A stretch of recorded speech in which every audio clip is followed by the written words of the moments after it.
Ladies and gentlemen, good day and welcome to the Q4 and FY26 conference call of PACE Digitek, hosted by Go India Advisors. As a reminder, all participant lines will be in the listen-only mode, and there will be an opportunity for you to ask questions after the presentation concludes. Should you need assistance during the conference call, please signal an operator by pressing star, then 0 on your touchtone phone. Please note that this conference is being recorded. I now hand the conference over to Ms. Khushbu Singhania from Go India Advisors. Thank you, and over to you, ma'am. Thank you, Ikra. Good morning, everyone, and welcome to PACE Digitek earnings call to discuss Q4 and full year FY26 results. We have the senior management of the company on call, Mr. Venugopal Rao Madisetti, Chairman and Managing Director, Mr. Rajavendran P, Chief Financial Officer, and Mr. Ajay Tamble, Head of Investor Relations.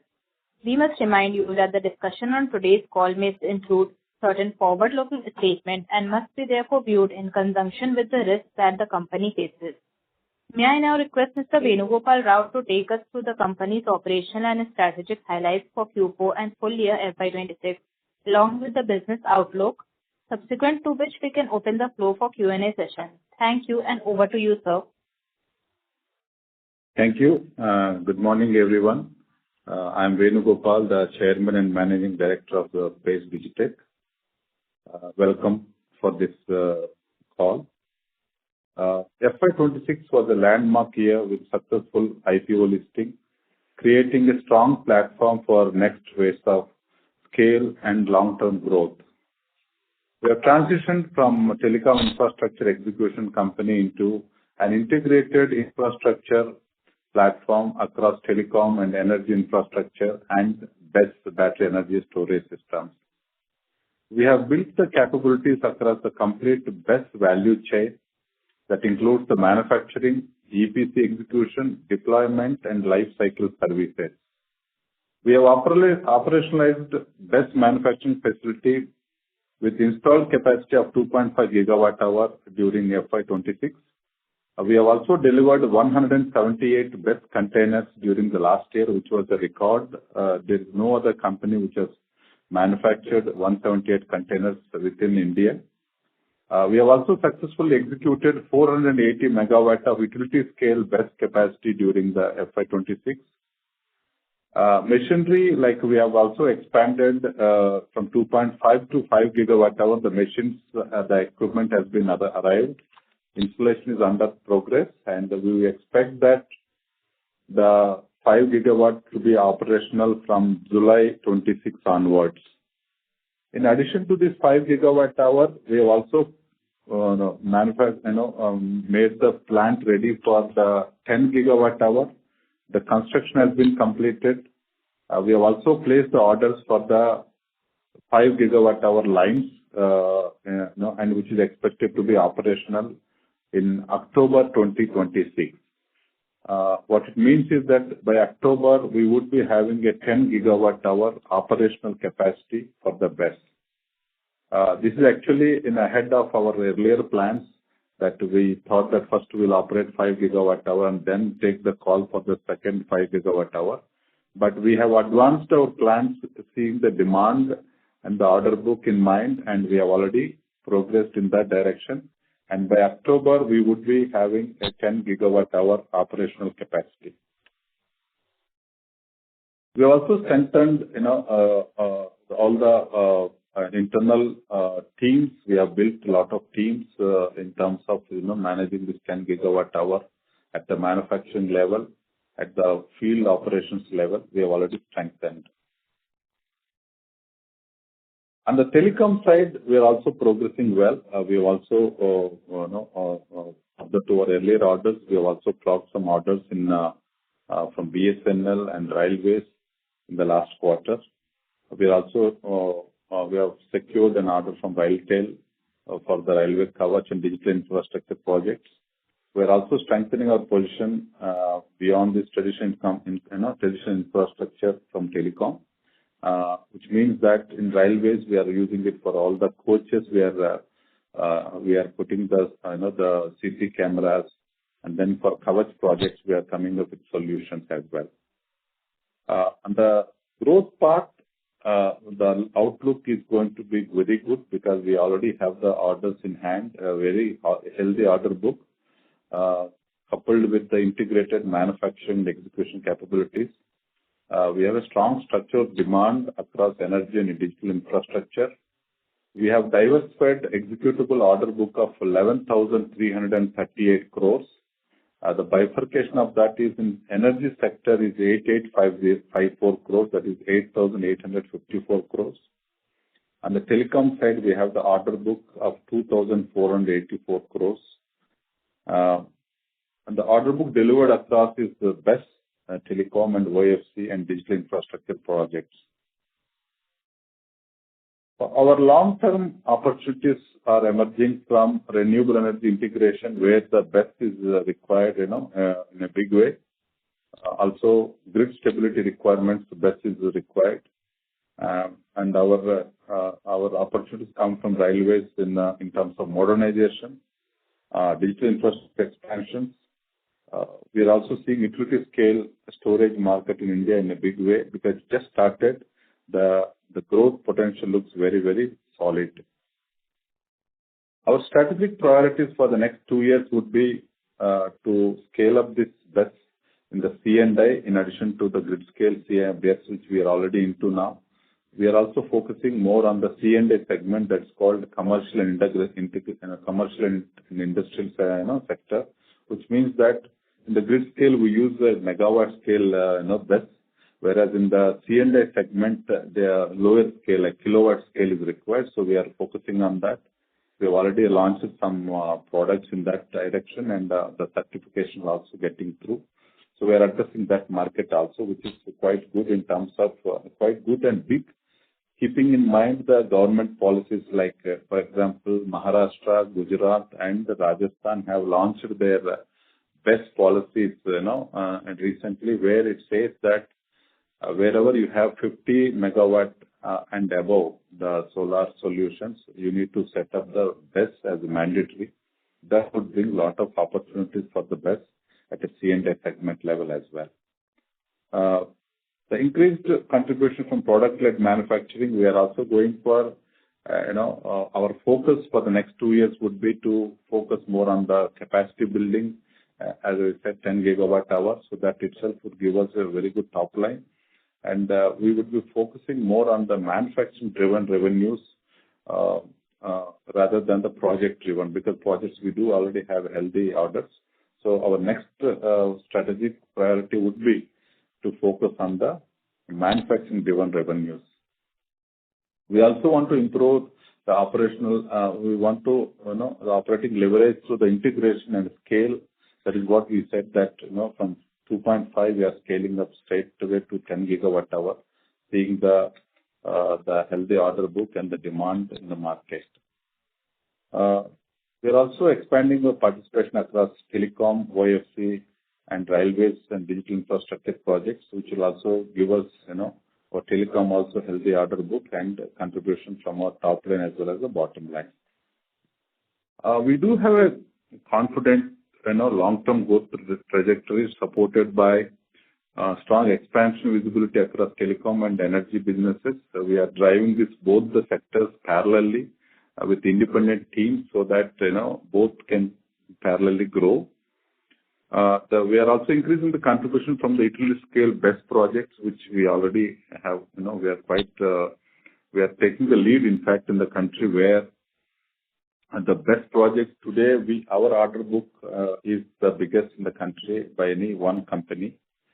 We're also trying to scale up this, integrated manufacturing plan, like where not just the lithium and cell to the container, but the container manufacturing. That means the fabrication of containers also we are going to start in-house, because there are a lot of logistic challenges in terms of, when we buy the containers from outside, transportation and the costs and other things. So we wanted to optimize that.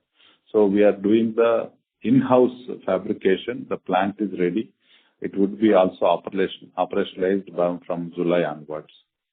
So these are our quick summary of the plans that we have. And now over to my CFO on the financial numbers that we have closed yesterday. Thank you. And I'm open for any questions at a later stage. Thank you.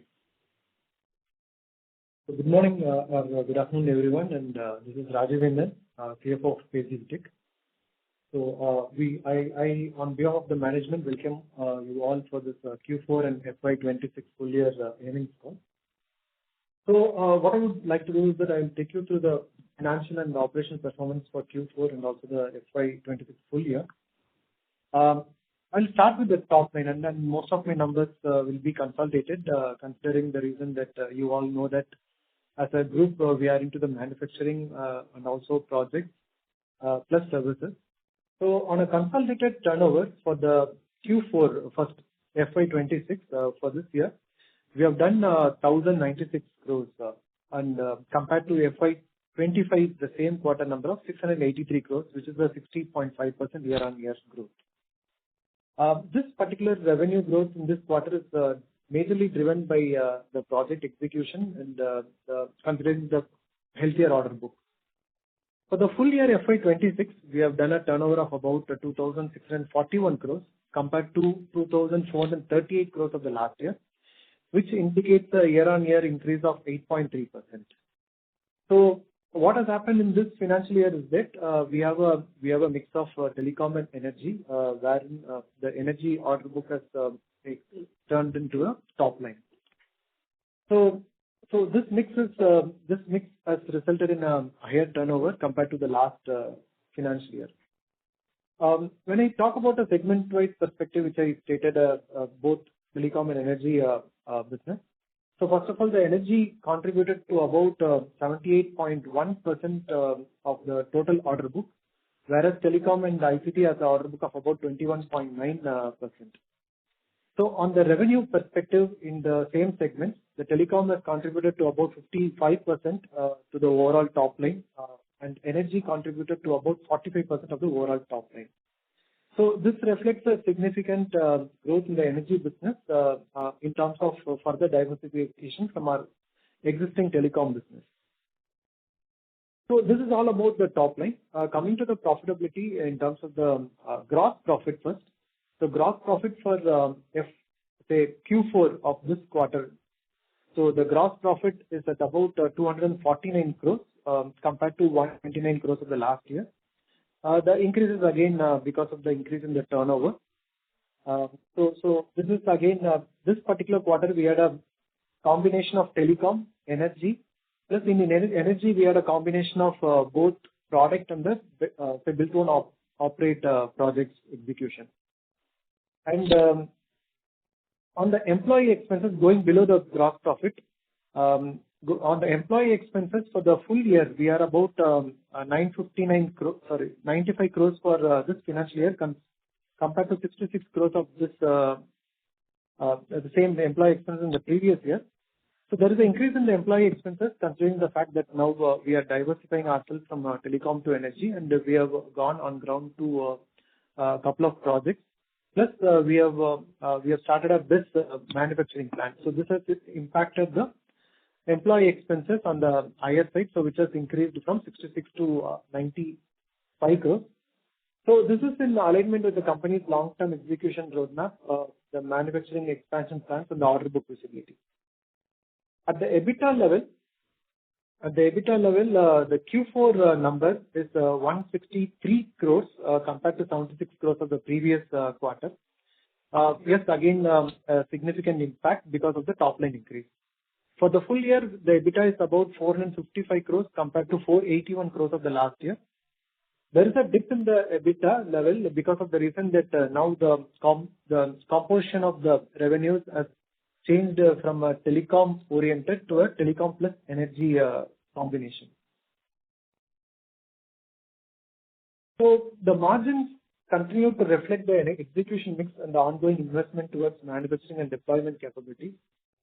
So, but however, during over the medium term, we expect operational efficiencies to improve through one, the manufacturing scaling up, two, the localization initiatives as our MD explained.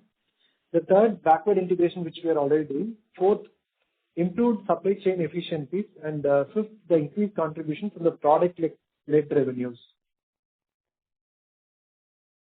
So on the finance cost side, so the full year finance cost is about 59 crores compared to 115 crores of the last year. So this indicates that the reduction of borrowings and the borrowing cost suppose that IPO and the treasury optimization.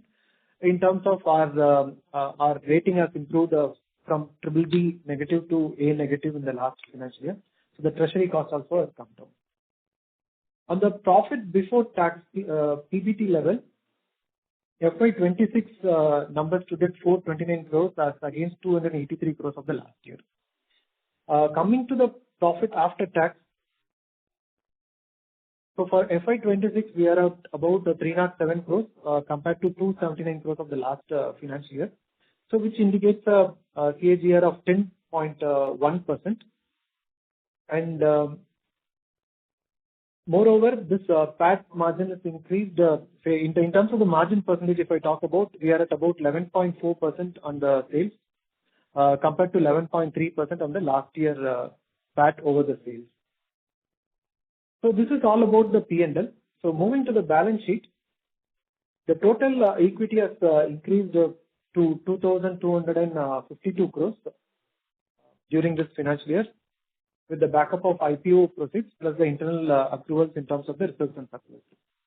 The total debt as on 31st of March 26 stood about 960 crores compared to 160 crores of the last year.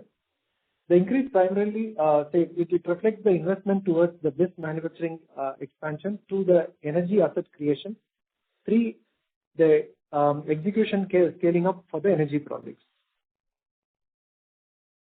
Third, the next point to note is that on the balance sheet side, we have a comfortable leverage profile. The debt to equity ratio is at about 0.43x. Cash and bank balances stood about 769 crores. The net debt to equity is about 0.09x. On the return on equity for the FY26, it stood about 13.6%, and the return on capital employed is about 14.3%. The return ratio is moderated during the year. Primarily, it is because of the capital deployed towards the long-term energy assets, the manufacturing expansion, and again the execution of the energy projects. From a working capital perspective, 2 points to note. One, on the inventory side, our inventory stood about 540 crores as on 31st of March 26. So this inventory increase is basically the strategic initiative that we have taken, and we have built the inventory for the purpose that considering two different aspects. One, the material cost, which is specifically the lithium ion prices. The second is the exchange rate effect. So to mitigate these two, we have increased the inventory levels as on 31st of March. The inventory is again used in this particular quarter for the consumption. So this has the impact. This will impact in Q1 in terms of the reduction in cost compared to the increased commodity prices. Second, the trade receivables stood at about 2,442 crores. A significant portion of the receivables is associated with the telecom debtors and also the infrastructure project, where the billing is based on the milestones and the retention which is there with the customers. So we continue to focus on this milestone-based billings, which will enable us collections to reduce this debtors level and to further optimize the working capital. Coming to the order book, the total executable order book as on date, I would say, as on date stood at about 11,337 crores, consisting of energy at about 8,854 crores and telecom at about 2,483 crores.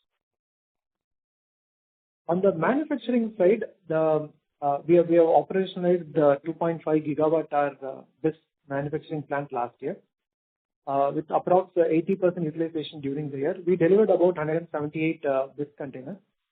So now we move to FY27 and 28. We continue to see strong opportunities across one, the utility scale BIS deployment. Second, the renewable energy integration. Third, the grid stability infrastructure. Fourth, the telecom modernization. And fifth, the OFC deployment. Based on the current execution visibility and order book, we maintain our guidance of FY27 at about 3,200 to 3,400 crores of top line. And FY28, we target again 4,000 to 4,200 crores of top line. So this is supported by the diversified order book that we have in both telecom and energy being a major contributor to this order book. The company is well positioned for the next phase of stable growth across both telecom and energy being the majority in terms of the order book.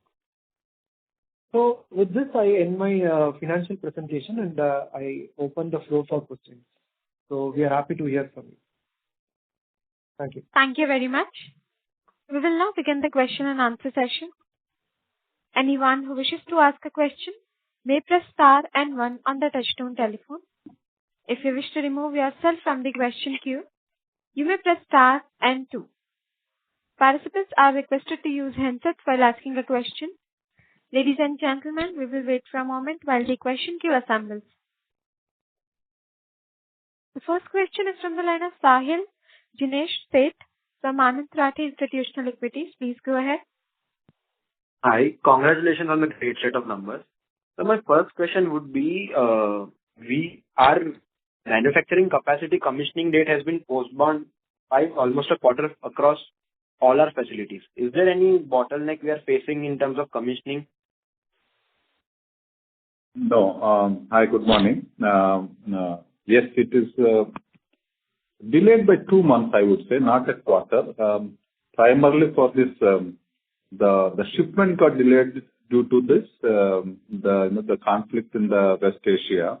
The liners were not ready because they all got stuck on the other side of the, the sea.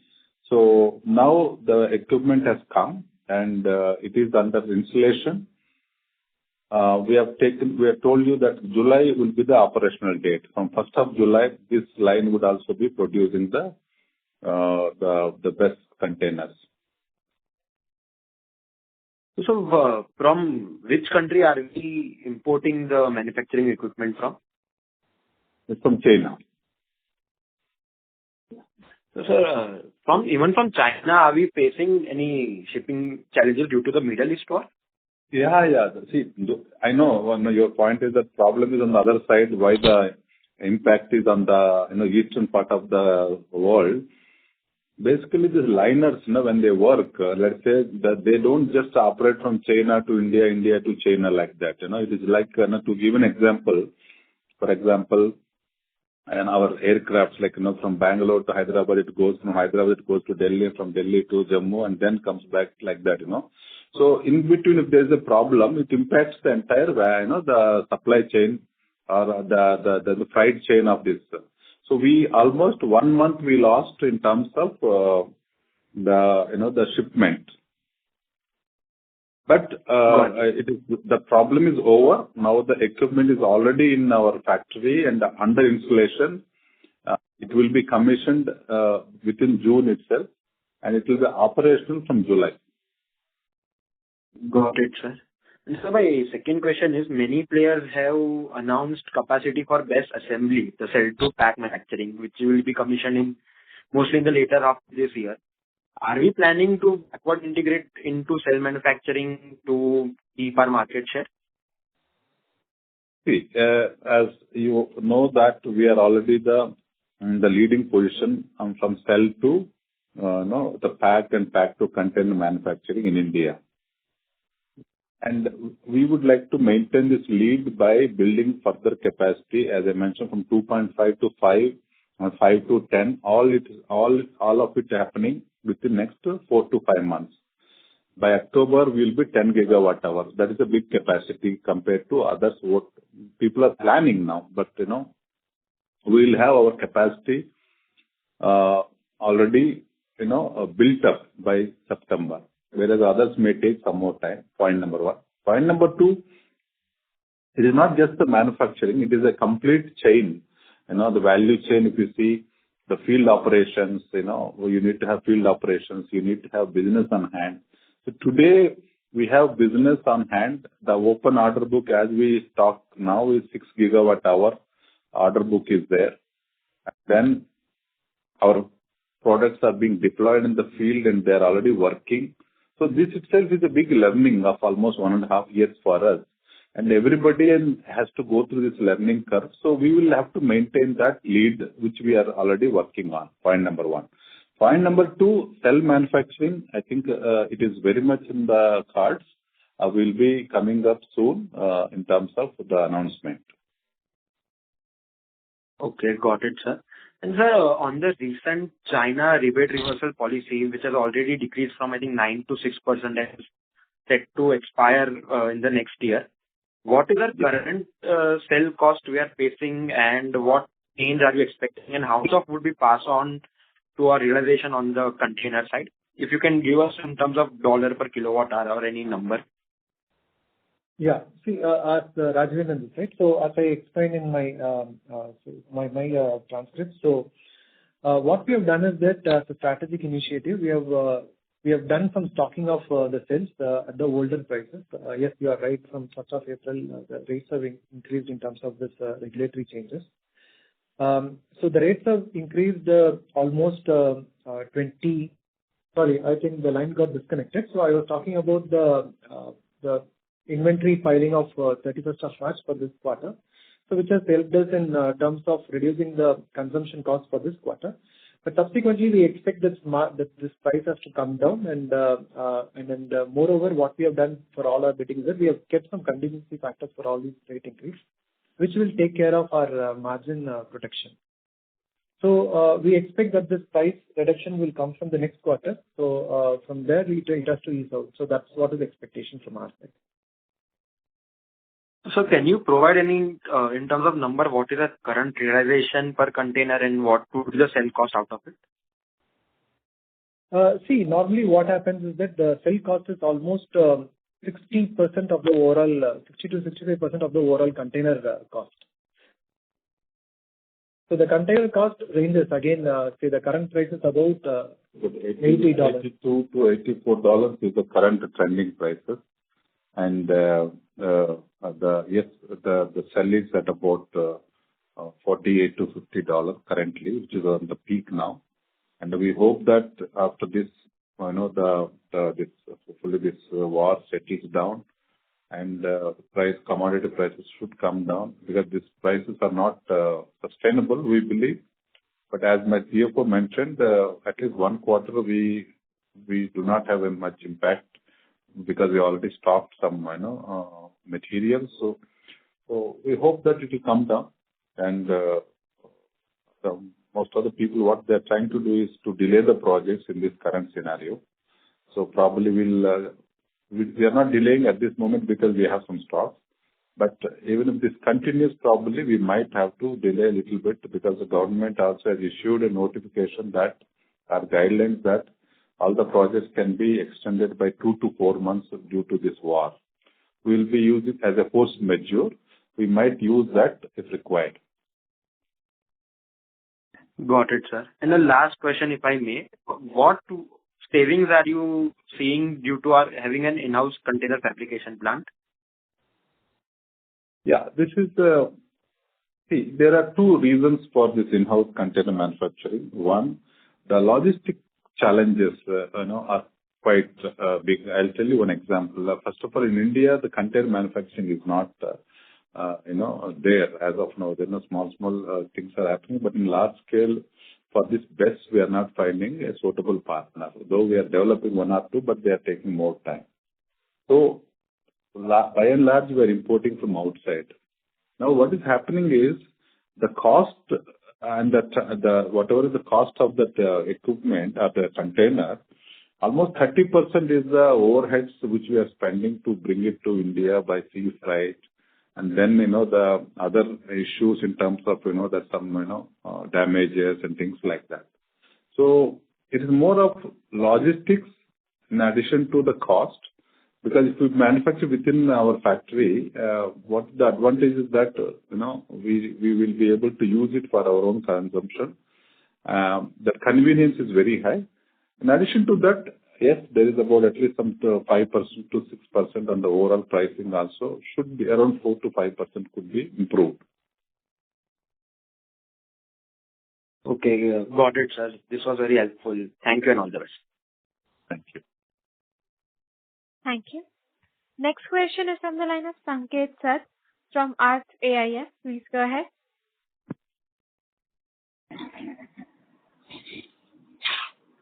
Hi team, thank you for the opportunity and congratulations on a good set of numbers. My first question is, our EBITDA margins in the energy segment are slightly lower than the EBITDA margins from telecom. And in the previous call, you had given an estimate of the PAT margins, becoming around 11% in FY27. So in your view, would those margins, will those margin projections remain intact, or are you expecting some dip in margin in FY27? Given, our order book is mostly in energy. Yes. Yeah. So your observation is right.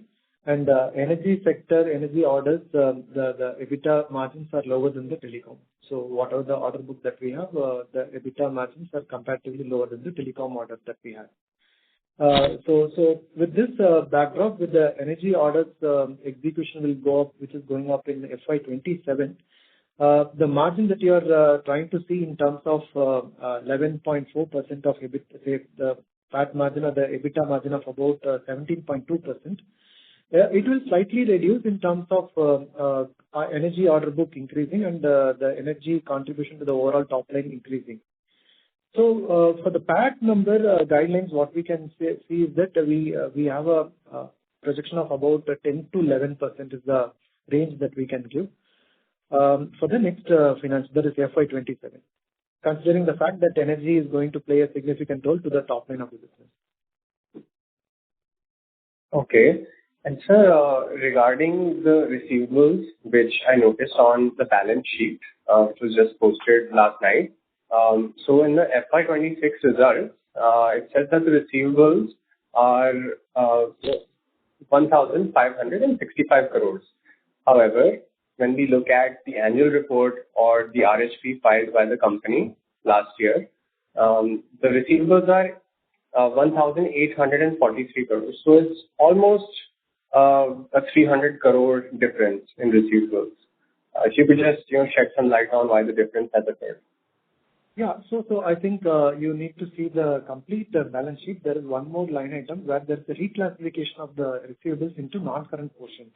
So considering the fact that there is a 5-year project for one of the telecom project, which is from BSNL. So it has a deferment payment of 5 years. So that we have classified as a non-current portion. So that is how we are finding a difference, which is not there in the trade receivable in current portion. It has moved to the non-current portion. So we can see about 292 crores in the non-current portion. So no, I added the non-current as well as the current portion receivables in the FY26 results balance sheet. And I believe in the RHP and the annual report, there's only one line item, and that is only in the current. You're right. So still,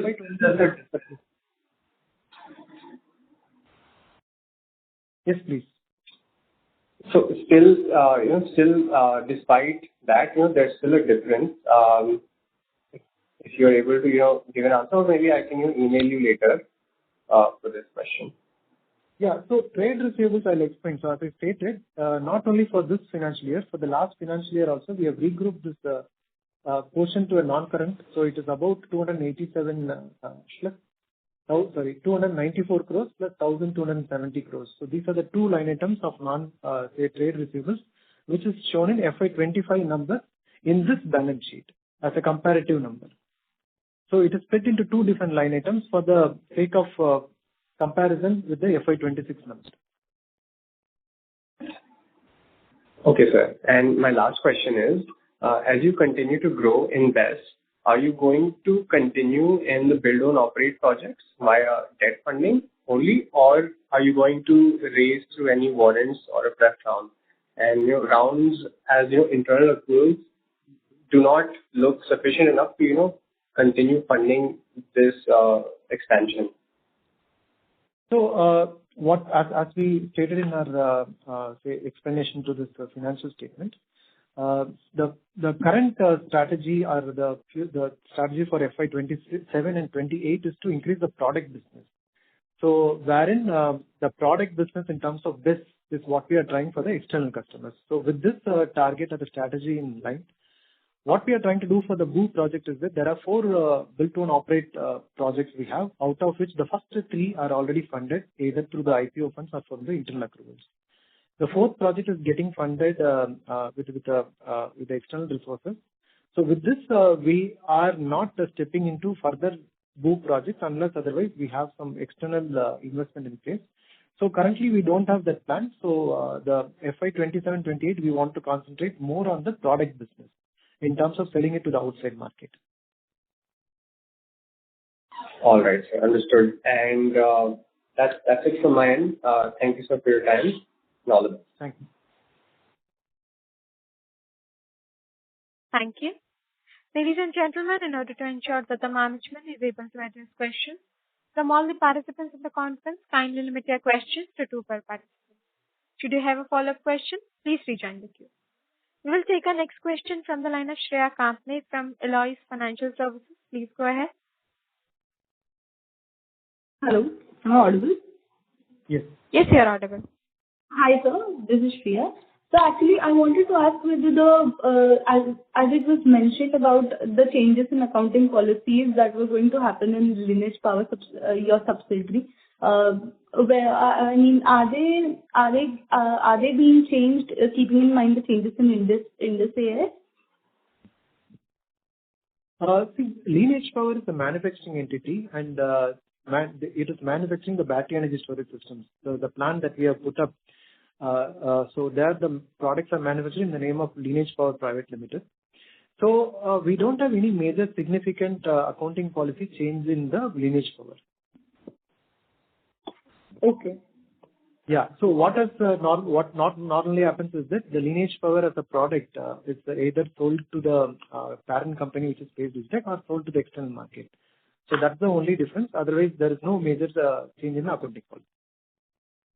Got it, sir. Thank you. And also, since the manufacturing facility is more of a assembly, are you immune to whatever technology changes happen, right? Yes. As of now, we are technology immune in the sense that now we buy the cell as an input for us and we convert that into a product. And then currently, the liquid, LFP we call lithium ion with the liquid electrolyte is the currently popular technology which we are using that. Having said that, we keep working. Our internal, R&D teams are working in terms of, what are the best technologies that are, going on around in the globe, and we keep adopting the technologies till the time we start manufacturing our own cells. But yes, as of now, the technology is not going to impact our business because we buy the cell as an input for our products. Got it. And also, sir, the revenue guidance that you've given of 3,200 to 3,400 crores for FY27, is it a net of intra-company transaction? Yes. So always the top line that we say is net of all the intercompany transactions. Okay, got it, sir. Thank you so much. I mean, this is from my side. Thank you. Thank you. Thank you. Thank you. Next question is from the line of Deepak Poddar from Sapphire Capital. Please go ahead. Yeah, am I audible, sir? Hello? Yes, sir, you are audible. Yeah. Thank you very much, sir, for this opportunity. So just first up, I just wanted to understand, this execution of 3,200 to 3,400 and next year around 4,000 to 4,200. So how much of that, in that number, how much is contribution from BO coming through? You mean to say the build-to-operate model?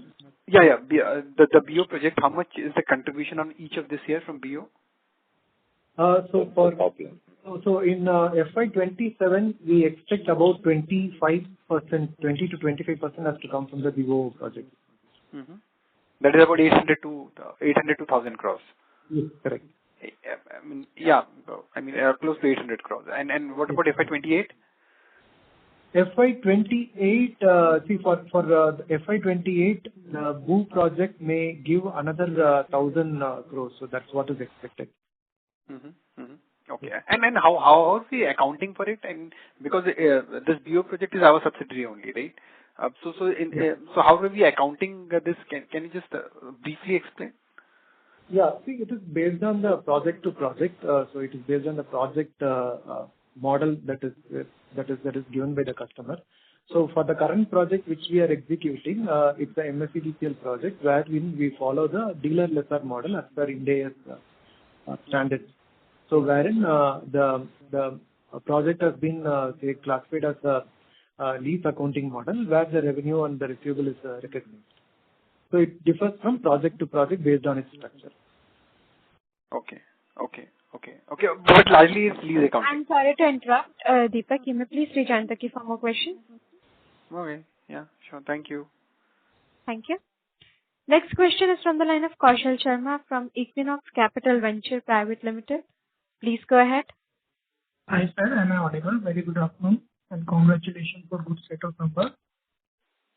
Thank you. Thank you. Hello.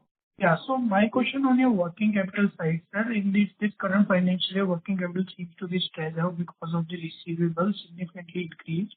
Like our turnover growth is around 8.3% as compared to last year, but receivable has grown 32%. And same side, the payable has also grown for 76%. So what is the reason of increasing the working capital on the receivable side?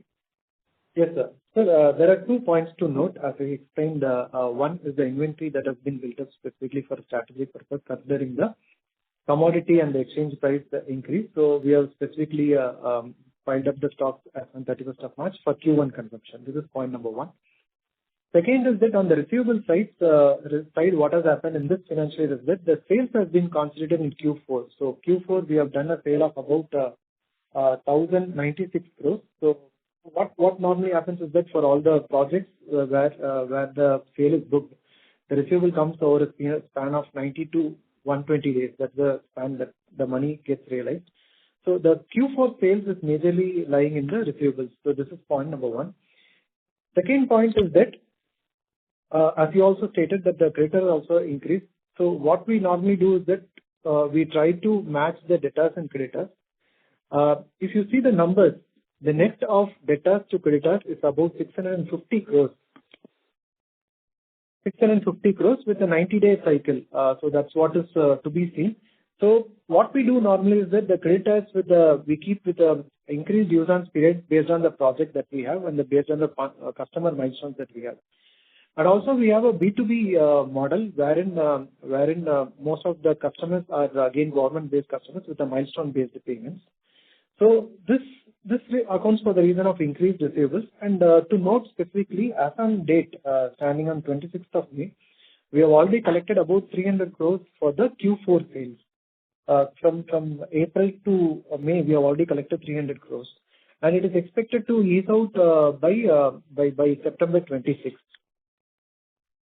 Got it. And then my question is on your BO model, like we are having 50% BO model. So could you please explain the unit economics, taking the Telangana projects into consideration? What is overall capex, net of VGF and debt to equity mix, IRR and all, EBITDA per megawatt hour, so that I could understand the BO model? Sure. See, I'll take an example of, I take the nice example of my MSEDCL project, which is from Maharashtra. So the overall cost of the project is about 1.3 to 1.35 crores per megawatt hour. So this includes a GST portion of about 0.2. So leaving this 0.2, the net cost is about I will say it's 1.2 crores per megawatt hour, leaving the GST portion. So this 1.2 crores again includes viability gap funding. Means it's not the cost. So the cost is getting offset with the viability gap funding from the government, which is for about 27 lakhs. So this cost will be offset with this revenue from the government. So 1.2 crores will become 93 lakhs in net. So 93 lakhs is the net cost per megawatt hour, net of GST, net of the VGF funding. So this 93 lakhs per megawatt hour mostly consists of the say the battery storage system as a material cost. And moreover, per megawatt hour, the government, the department pays us in terms of rupees per megawatt hour, not megawatt hour. So say this is a project for about 1,500 megawatt hour, so wherein the revenue will be basis 750 megawatt. So in terms of megawatt, the government pays us 2,19,000 rupees per megawatt per month. So these are the numbers in terms of the unit economics. What is IRR in this project? I'm sorry to interrupt, Mr. Sharma. You may please rejoin with you for follow-up question. Follow-up question of my previous answer. So the IRR will be about, for the SPV level, the IRR would be about 12 to 13%. 12 to 13%. Got it. Yes. Thank you. Thank you. Thank you. Next question is from the line of Paras Chheda from Purple One Vertex Ventures. Please go ahead. Yes, sir. Thank you for this opportunity. I just wanted to understand, in terms of the current outstanding, what proportion is already billed versus milestone linked versus retention money? Sir, I think we have missed your question. What is that you're talking about? You're talking about the top line? Sorry, one second. Sorry. Your voice I'm talking. Out of the current outstanding receivables that we have, what proportion is already billed versus milestone link that is outstanding versus retention money? Sir, out of the total outstanding, we have about say 5% of this total outstanding is the retention money. Okay, and the split of the billed versus milestone? So billed versus milestones, say the milestone-based outstanding, which is yet to be billed, is about 900 crores, which will be billed over a period of next 5 years' time in terms of the GST billing. Sorry, which will be billed over the period of? Period of 3 to 5 years' time. Okay, understood. Because so under the BO project, you mean to say? No, this is for the telecom project. So we have a milestone-based billing wherein every year, the next 5 years, every year I will be billing about around 150 to 175 crores. Understood, sir. So when do we expect the cash flow from operations to turn positive? Sir, cash flow from operations, this particular financial year, what has happened is that inventory built up plus this receivable built up has impacted this cash flow from operations. We expect this has to get eased out by September 26 because, as I explained, much bigger sales has happened in Q4 of the last financial year, so which has impacted the receivables, so which has to get eased out by September. For this financial year, we are taking care in terms of taking care of the top line to get even quarter on quarter instead of being concentrating on the Q4. So last financial year, sir, what has happened is that the order book that is available with us started executing in Q3, and that's why there is a bulk of sales in Q4. So which will get eased out this year because starting of the year we have a order book which can be where we have already gone on ground for a few projects in this quarter. Right. So can we expect FY20? Sorry to interrupt, Paras. Please rejoin with me for more questions. No, this is just on that same question. Just one sec. So can we therefore expect FY28 to be CFO positive? Yes. Okay, yes, thank you. Yeah, thank you. Thank you. Next question is from the line of Bhagwat from Prosperity Wealth Management. Please go ahead. Thank you for the opportunity and congrats on the strong quarterly results. My question is regarding the revenue guidance provided for FY28. Post commissioning of the ongoing capex, the total base capacity for FY28 would be 10 gigawatt hour. So assuming 5 gigawatt hour utilization for this capacity for base EPC manufacturing, the potential revenue from the base EPC segment itself could be around 6,000 crore at considering 1,200 crore per gigawatt hour. So in addition to this, if we include revenue from telecom and BESS BO segment, the overall revenue guidance of 4,200 crore seems quite conservative. Could you please comment on this, please? Yeah. Yes, you're right in your observation. So what normally happens is that out of 10 gigawatt, it is not at 100% utilization factor. So it will be in terms of 75 to 80% will be the utilization factor. And moreover, what we are planning is that the BOO projects that whatever we have is about 5.3 gigawatt hour. So that has to get completed. So that the revenue realization would be different project to project. So we expect that the other projects, whatever we have, will have a fixed asset accounting model rather than the lease accounting model. So with that, for this year and the next financial year, majority of the BESS manufacturing will go to this BOO project, and 50% to 60% has to go in terms of the direct product business or the EPC business. So that's how we have arrived at this guideline number of 4,000 crores for the next financial year. FY28. So this would change based on the composition of orders that we execute. Okay. In the presentation, it's mentioned 2.72 gigawatt hour. So, but you mentioned 6 gigawatt hour. So could you please comment on that? Overall is the 6. Overall 6. Yeah. And the 2.7 is for the, I'll tell you that, there is another, there are out of these 4 BOO projects, 2 of them are, the solar plus BESS, where it is a energy selling business. Whereas the one which we are executing, like MSCDCL and the KPTC is a energy, rental power we call. That means a lease model. So the solar plus BESS may not be, then only the revenue comes from what is the energy we sell. So that will not be counted as revenue. The capex will not be counted as revenue. So all put together, yes, bit conservative numbers we are given, but it is quite possible that we will achieve this, or we may, stretch beyond that also.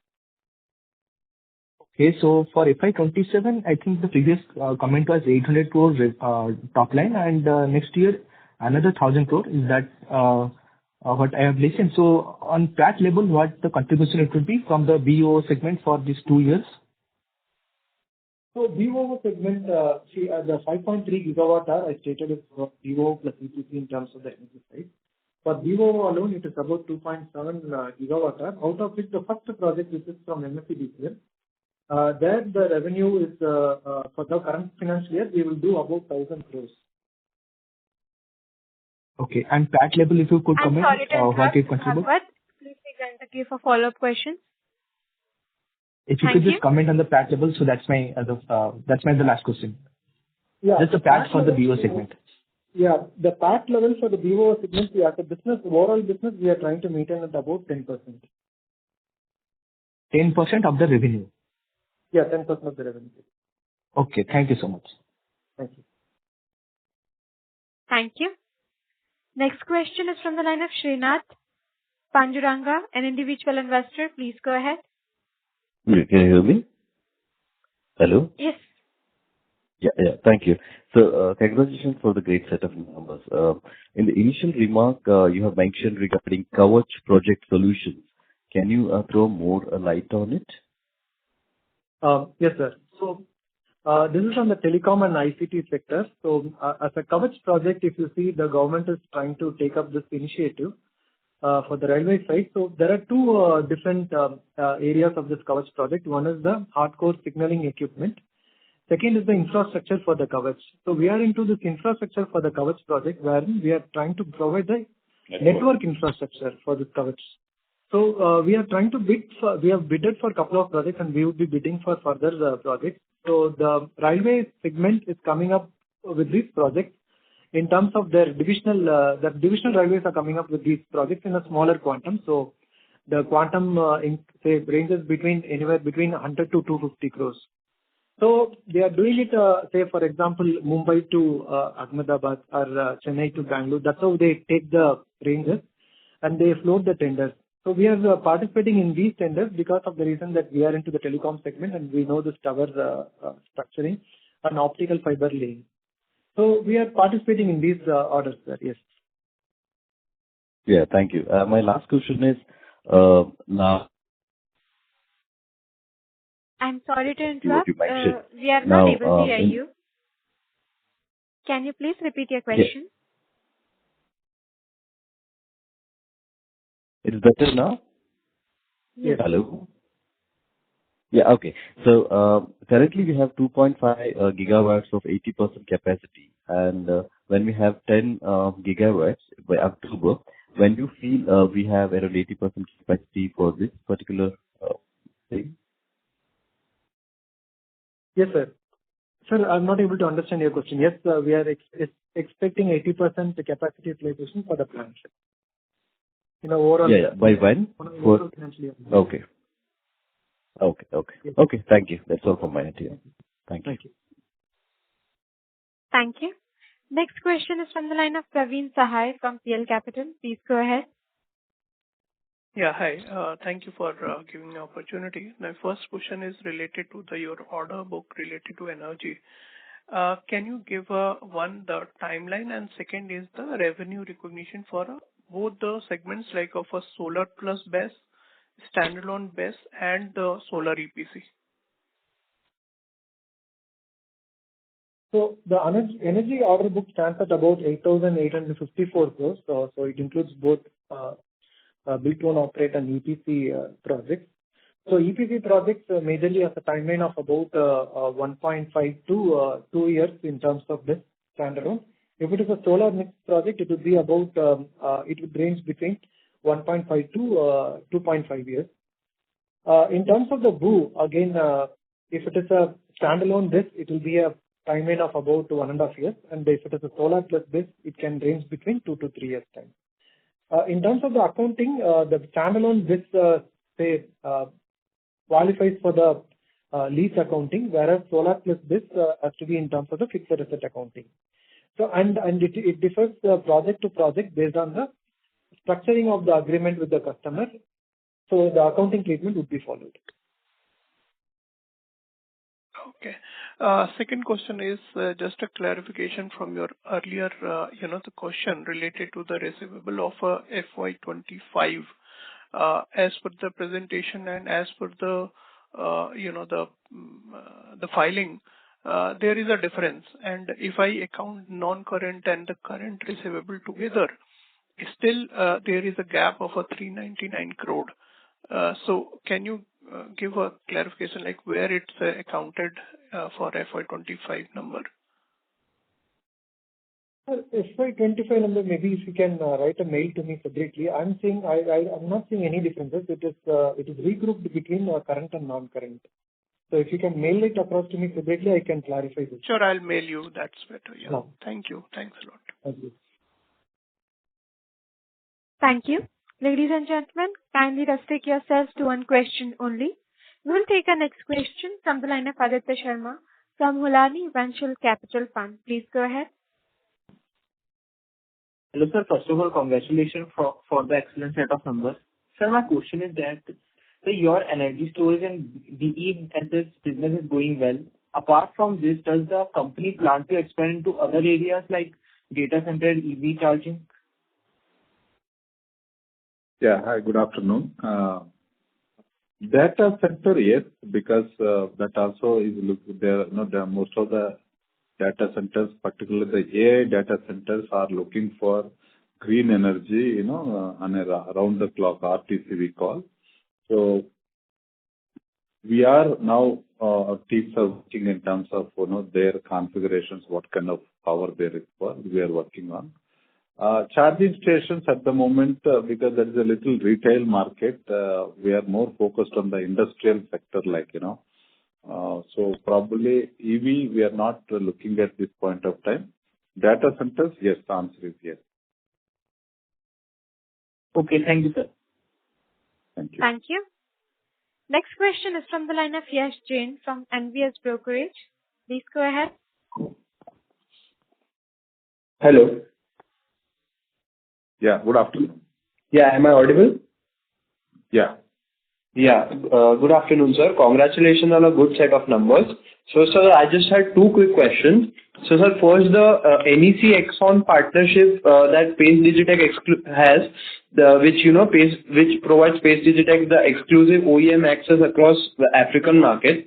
So can you just share the addressable base demand across these African markets, and what is the revenue contribution that do you expect from this channel in FY27 and FY28, if any?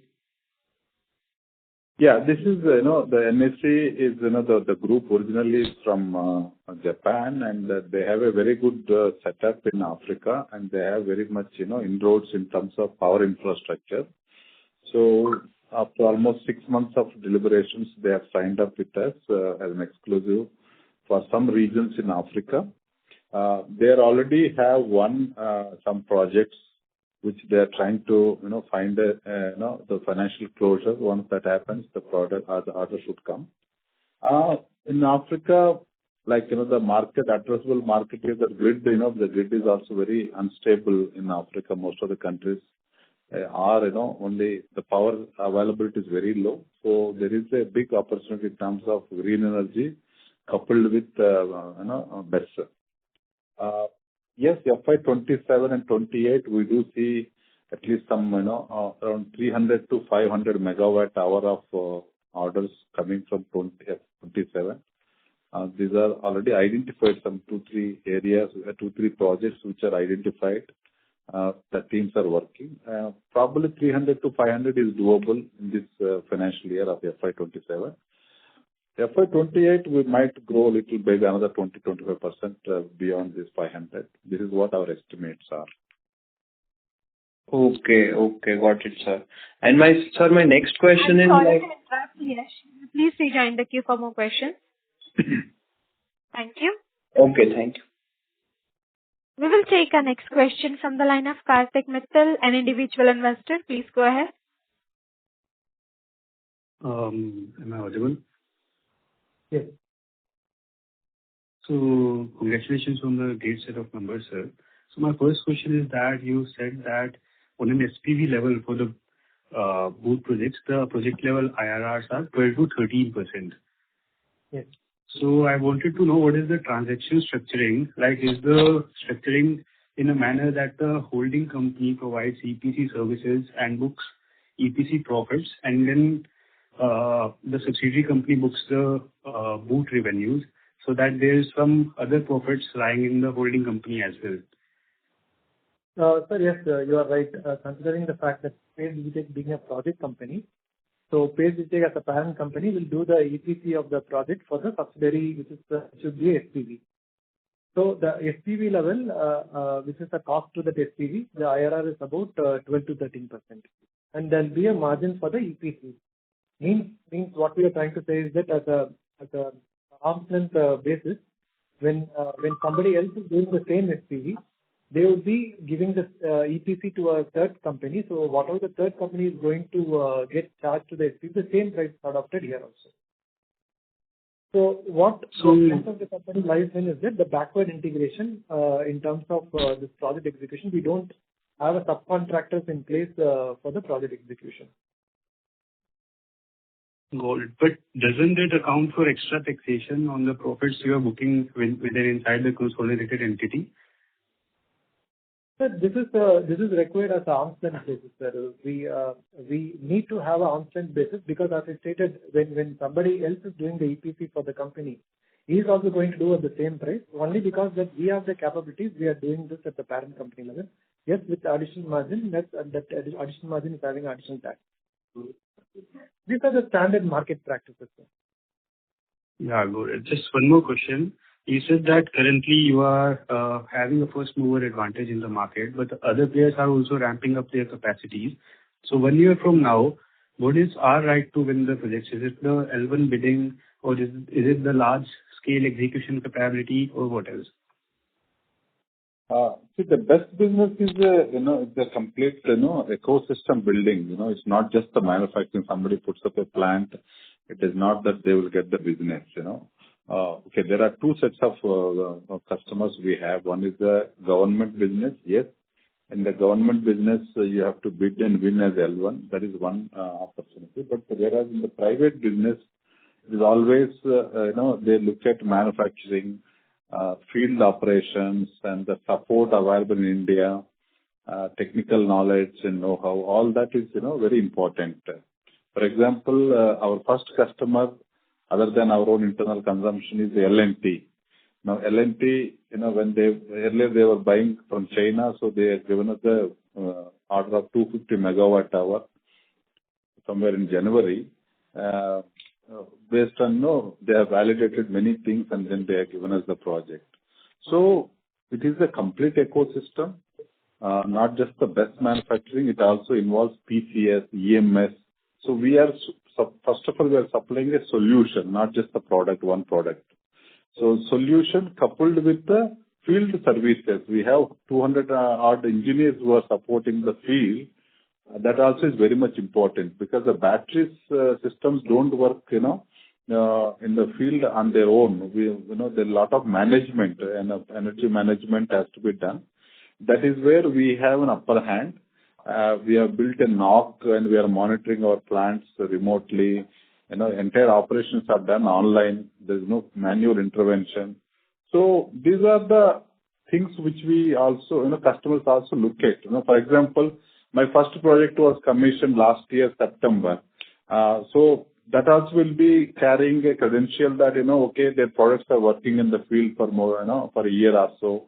That also gives a confidence to the customers when they take the business decision.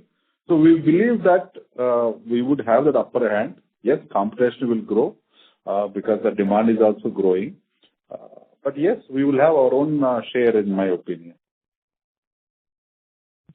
Got it, sir. This was all from my side. Thank you and all the best. Thank you. Thank you. Ladies and gentlemen, we will take that as the last question for today. I now hand the conference back to the management for closing comments. Yeah. So we have done a wonderful FY26. We have completed this, and FY27 we are starting with a good order book.